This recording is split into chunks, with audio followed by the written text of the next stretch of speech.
On the deepest night of December 21st, 1944, when the clock hands already pointed to midnight, Commander George Greer was peacefully dozing in his bunk aboard the British-type GTO submarine USS Flasher.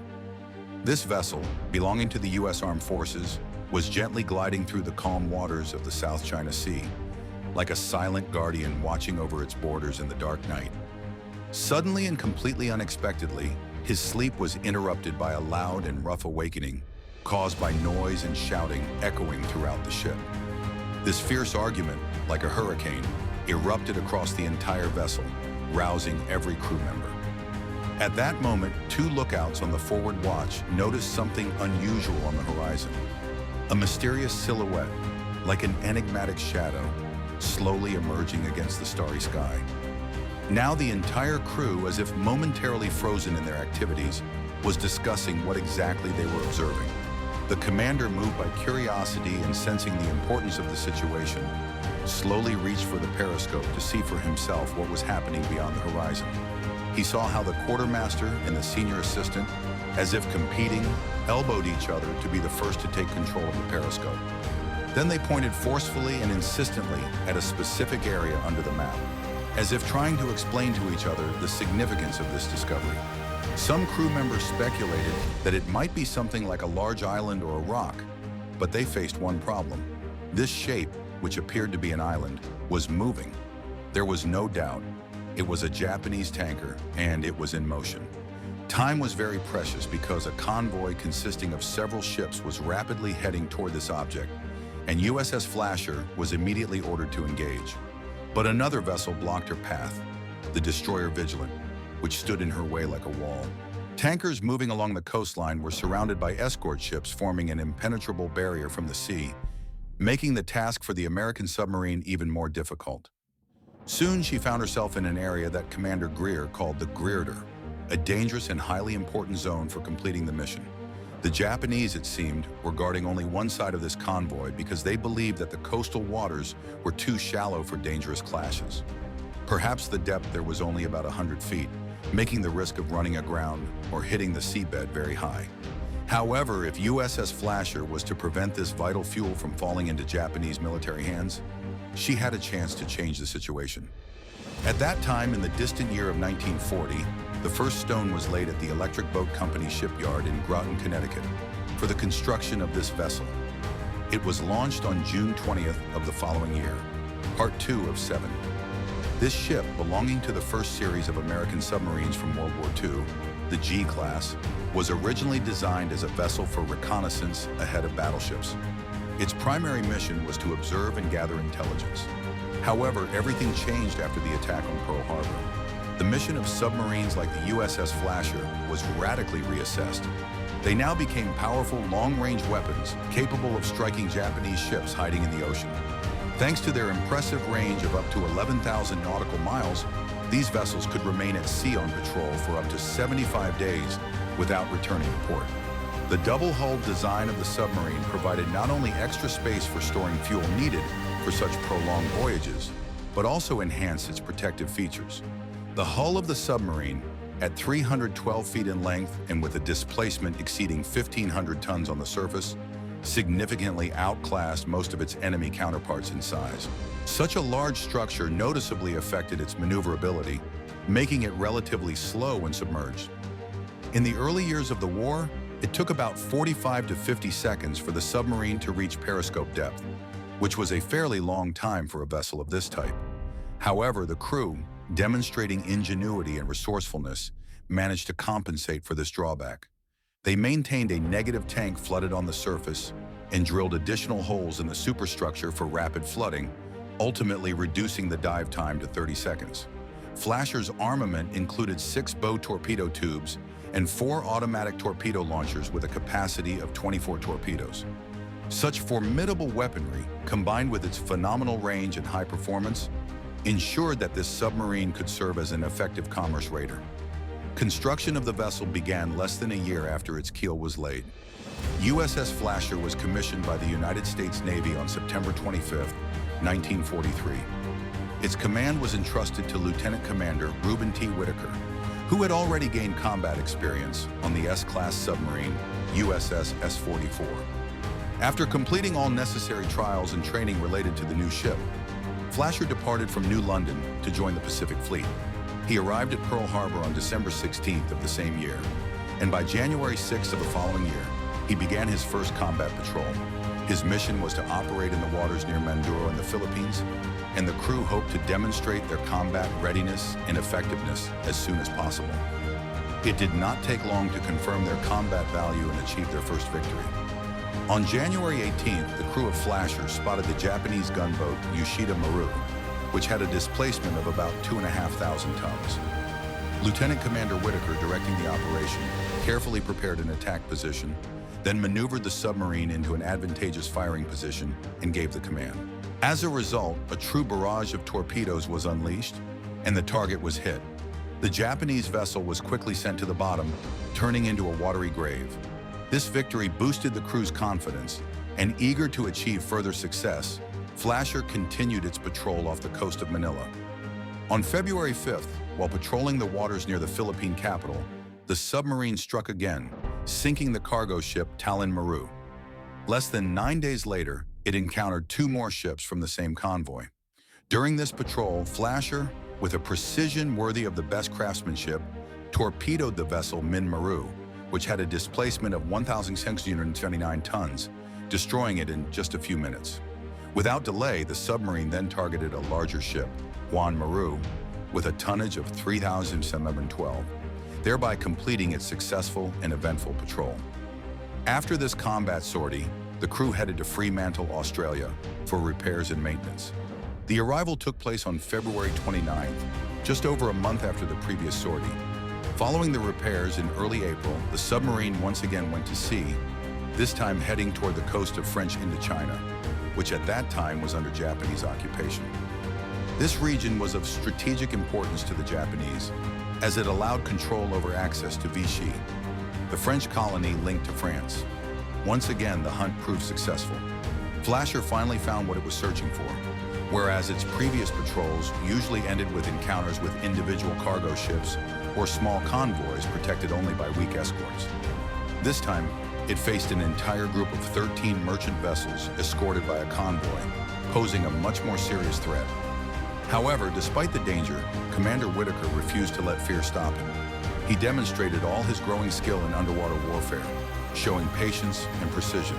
He decided to wait until midnight to strike at the height of the night, carefully guiding his submarine through the escort's ambush to reach the heart of the convoy. His actions were very cautious, and he managed to pass through the protective screens hiding the ships to deliver the main attack at the moment when the target was most vulnerable. When Flasher slipped through the defenses, it found itself face to face with the largest opponent to date, a cargo ship with a displacement of 6,000 tons named Nipo Maru. Despite the apparent power of this massive vessel, the submarine confidently dealt with it, inflicting significant damage and demonstrating its ability to fight large targets. After that, the attack was directed at a large passenger cargo ship, although at that moment the Flasher was unable to fully synchronize its movements with the target, which prevented it from delivering maximum damage. Nevertheless, this failure did not stop it.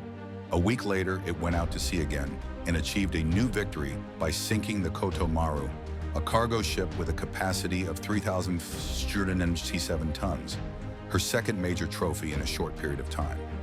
But the most difficult and dangerous confrontation for the Flasher was its third combat encounter, which took place on July 19th. At that time, the crew received a warning about the approach of a completely different type of Japanese vessel. Not a merchant ship, but a formidable light cruiser, boy. To make matters worse, this cruiser was accompanied by a destroyer, making the mission even more risky. Despite this, the persistent Commander Whitaker was not willing to give up. He began preparing for the attack, knowing that confronting such an armed ship would be a real challenge. The Flasher launched its torpedo attack on the cruiser, but quickly encountered a barrage of depth charges dropped by the destroyer, forcing it to cease its advance. The submarine patiently waited for the onslaught and noise of the combat to subside, and only then did it attempt to attack again. However, the Oi cruiser was not willing to leave without a fight, and this time it responded more decisively.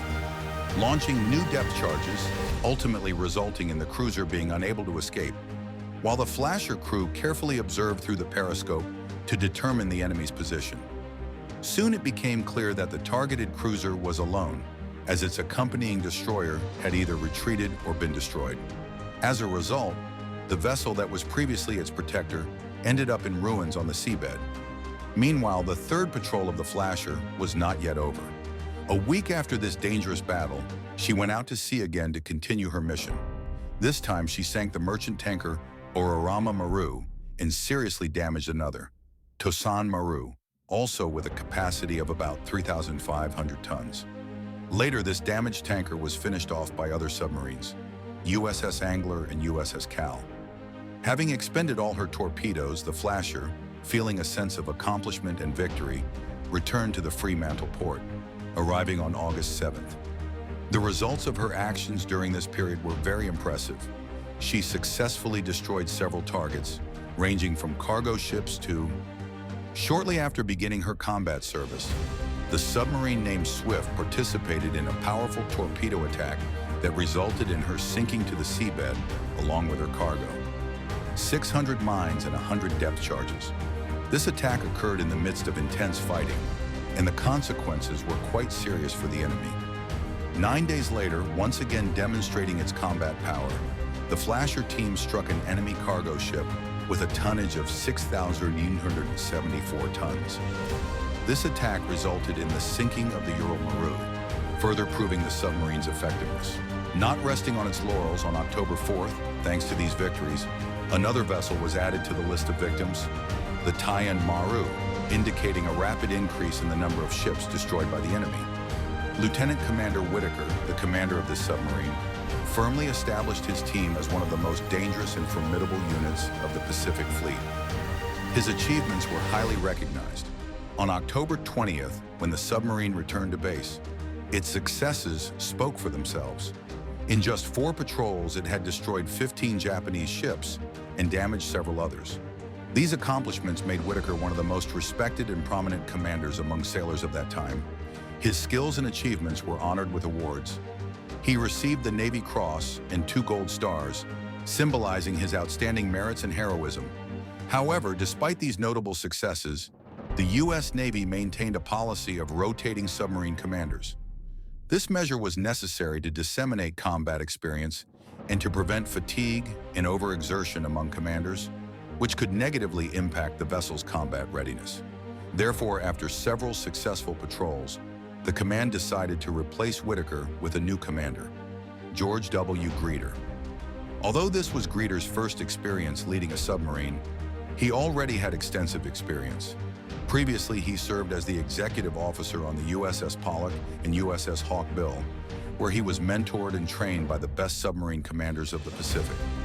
He successfully brought this experience to his work on the Flasher, wisely integrating his methods and approaches into the existing tactics of the submarine, which had long proven to be effective. On November 15th, with a new commander aboard, the Flasher embarked on its 5th combat patrol. Its route took it to Cam Ranh Bay, located off the southeastern coast of French Indochina. These waters were filled with dangers and opportunities, and it was there that the crew and command would have to test all their skills. Soon after the patrol began, on December 4th, the crew received a report of a convoy in the area, including large tankers. This presented a great opportunity for an attack. As the Flasher moved to intercept under heavy tropical rain, a destroyer suddenly appeared out of the rain. Instead of retreating or evading, Commander Ryder decided to take the initiative. He ordered the launch of torpedoes, and the first salvo was very accurate. 2 powerful hits stopped the destroyer Kishinami, which began to list and was enveloped in clouds of smoke. The ship's crew, observing this, felt a surge of joy. Their strike had been successful. However, Greater had already shifted his attention to the next target, the oil tanker. But the second destroyer had its own plans. It opened fire on the Flasher, forcing the boat to dive deep to evade the salvos. When the crew fired 16 shots, the Flasher raised its periscope and saw a situation far more complicated than it initially appeared. There was a large tanker, the 22,000-ton class, burning brightly. Its chances of successfully detecting the convoy seemed increasingly bleak with each passing minute. Every second, like a delicate thread, the hope for timely intervention slipped away. That night, around midnight on December 21st, submarine observers, including a radio man named Filipino and a signal man named Corno, spotted a dark, blurry silhouette in the distance. It was like a mysterious ghost emerging from the darkness of the ocean depths. Some on board believed it was Tortue Island, known for its seclusion and inaccessibility. However, when they compared their charts with this image, it became clear that their position did not match the expected location. And then, as they watched the silhouette closely, it became evident. It was moving. This moving object turned out to be an elusive convoy, incredibly difficult to catch. Grider, the ship's commander, understood. He would not allow the tankers to slip away from his grasp again. For several hours, the fleet tracked its target relentlessly, with patience and persistence. But every movement was under the control of the destroyer Vigilant, which constantly blocked all enemy attempts to break through the thick veil of the convoy. Japanese ships, positioned so close to the coast that they couldn't even zigzag, moved along narrow routes devoid of sharp maneuvers. Grider considered each next step carefully, searching for a weak spot or an opportunity to attack. Suddenly, an idea struck him. All escort ships had been directed towards Seward. He was convinced. The Japanese believed that the waters on the shoreside were too shallow for submarine operations. At that moment, like a revelation, he decided to take a risk and carry out an operation on land just 12 miles to the west. The depth here was barely over 100 feet, leaving the commanders some room for maneuver, but also creating danger for the submarine itself. Urdur, the commander of this vessel, positioned his submarine Flasher at just a 30-degree angle relative to the convoy's bow, so that it would be in an advantageous position for an attack. In this area, the water depth was barely 100 feet, making the situation extremely risky. The water was so shallow that any misstep could cause the submarine to run aground. Its crew understood perfectly. One miscalculation, and they could be easily trapped between rocks or left helpless before the Japanese destroyers. Time passed, and at 4:46 in the morning, Flasher was close enough to launch an attack.